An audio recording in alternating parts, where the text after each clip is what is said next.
La marcha de los filos. Probablemente la vida comenzó con una sola molécula nucleoproteínica.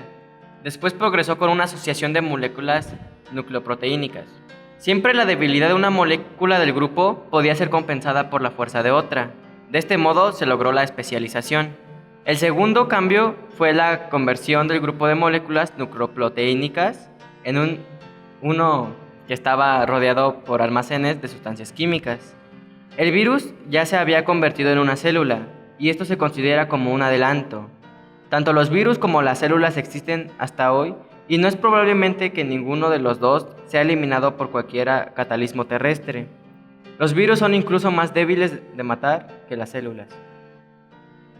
Podemos decir que cuanto más controla un organismo su entorno, más avanzado es.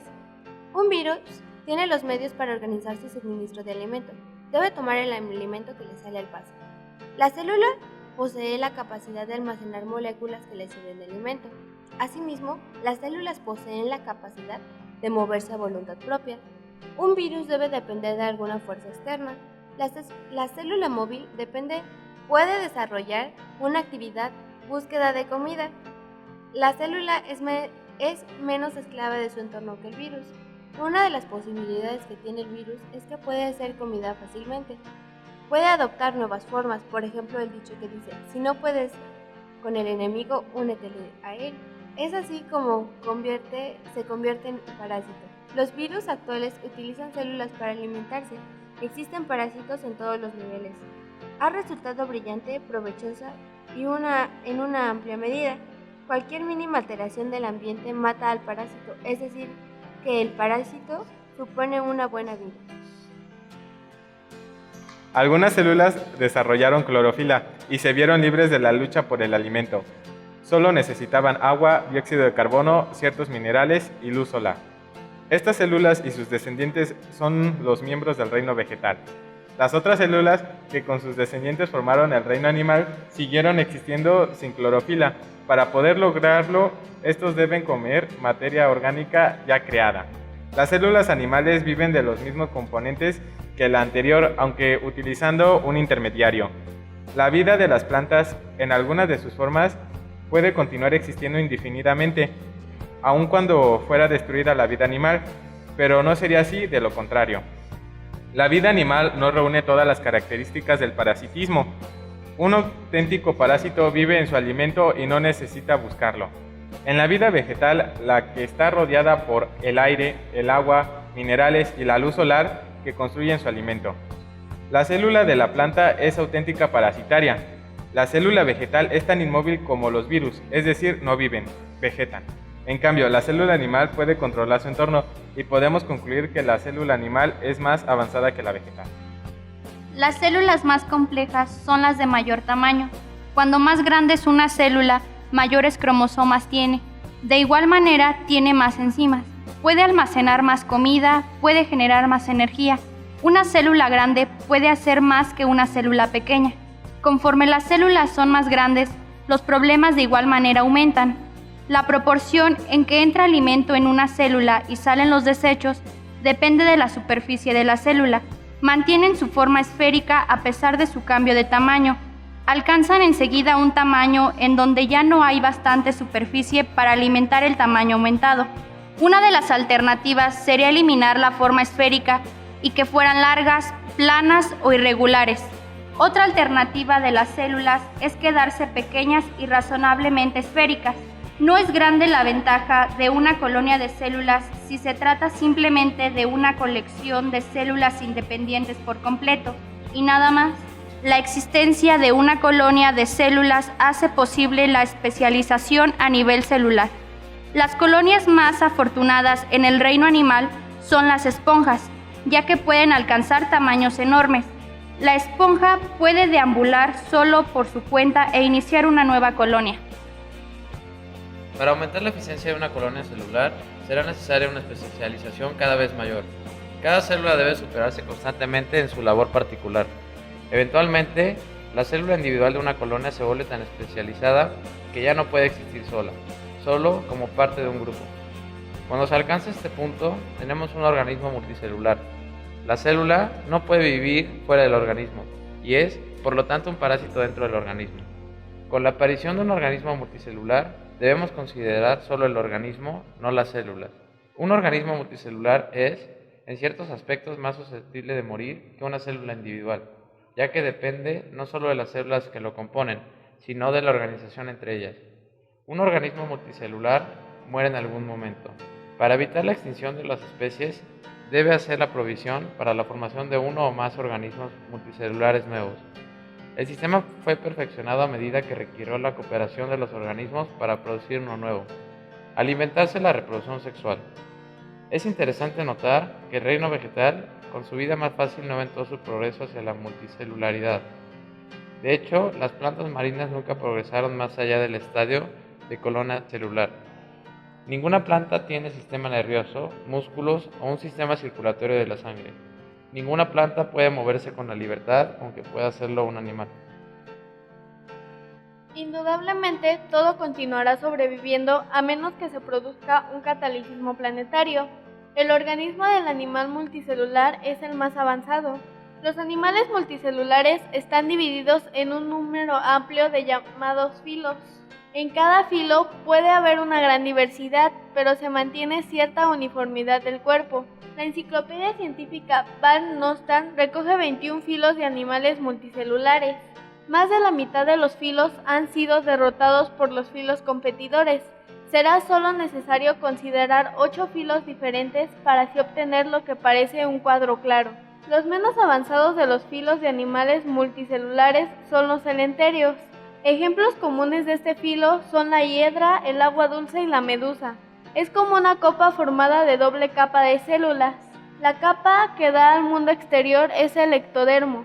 La capa de la parte interior de la copa es el endodermo. Ambas capas contienen células especializadas. Los celenterios pueden proyectar partículas al interior de la copa. Sus células solo absorben los productos disueltos de la digestión, no la partícula en sí. De modo que los celenterios, aunque son los más inferiores organismos multicelulares, están muy avanzados con respecto a las más especializadas de las células o colonias de células. Otro filo, los platelmitos, contienen formas parasitarias bien conocidas, en especial las diversas lombrices solitarias. Los platelmitos poseen una tercera capa de células llamadas el mesodermo, entre el ectodermo y el endodermo. El mesodermo no está muy relacionado con el mundo exterior, ni tampoco con la alimentación como lo está el endodermo. El mesodermo puede ser utilizado para formar órganos que en el cuerpo requieren para la especialización interna. Ningún filo después de los platelmitos lo ha abandonado nunca. Los platelmitos utilizan el mesodermo para formar sus fibras. Todos ellos presentan una nueva especialización y con ellos nuevos y más eficientes modos de dar una respuesta al entorno. Los músculos permiten al platelmito moverse con mayor facilidad y eficiencia de los celenterios. Además, los platelmitos ofrecen una simetría bilateral. Las mitades derechas e izquierdas son imágenes espectaculares, pero los extremos delantero y posterior no lo son. En ambos filos, los esqueletos liberaron a los organismos de algunas de las presiones del entorno a las que estaban sometidas. Tanto los moluscos como los esquinodermos pueden ser considerados como avanzados con respecto a las ascárides. El desarrollo de los esqueletos supuso también importantes efectos. Los juicios generales acerca de los filos no deben ser confundidos con juicios universales. Antes queda el tercer desarrollo a partir de la ascaridez, uno que no representan un esqueleto de ninguna clase, y es quizás el más importante de los tres. Este nuevo avance lo encontramos en el filo de los anélidos, el mejor ejemplo de los cuales es el gusano de tierra. Este proceso se llama segmentación.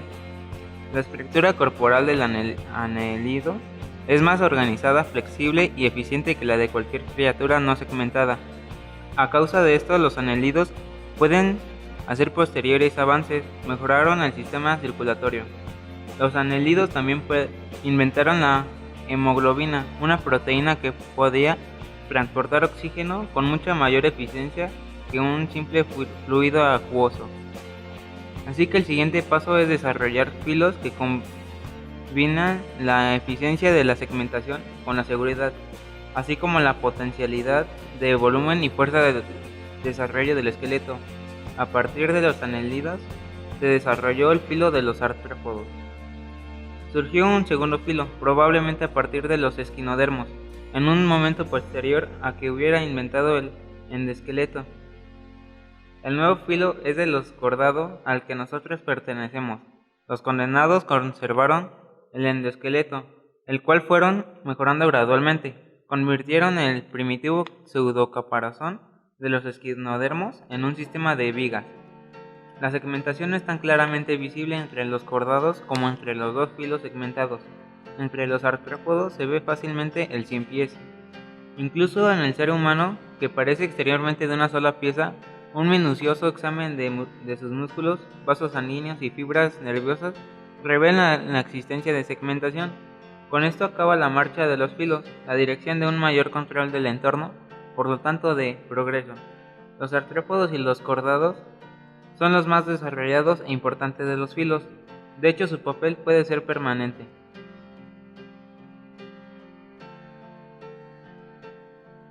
Con el trascendental descubrimiento de la multicelularidad, pudo producirse una explosiva exploración de las diversas versiones de la multicelularidad, hasta los cordados y artrópodos, los últimos en aparecer. Ya existían en forma primitiva, a menos hace 600 millones de años. Desde entonces no se han formado nuevos filos. Hay mucho espacio para posteriores progresos y refinamientos en los filos de los cordados y artrópodos. Si la marcha de los filos ha terminado, puede obedecer a que se hayan agotado las potencialidades de la multicelularidad. La vida puede estar preparándose para el paso más allá de los filos. Fin. Ya está grabando. Maratón McDonald's, negros. Maestro, ¿qué onda, maestro? ¿Le enseño cómo bailan los átomos?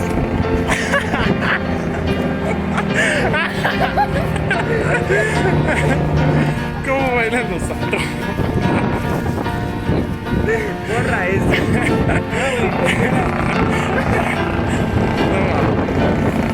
Arre.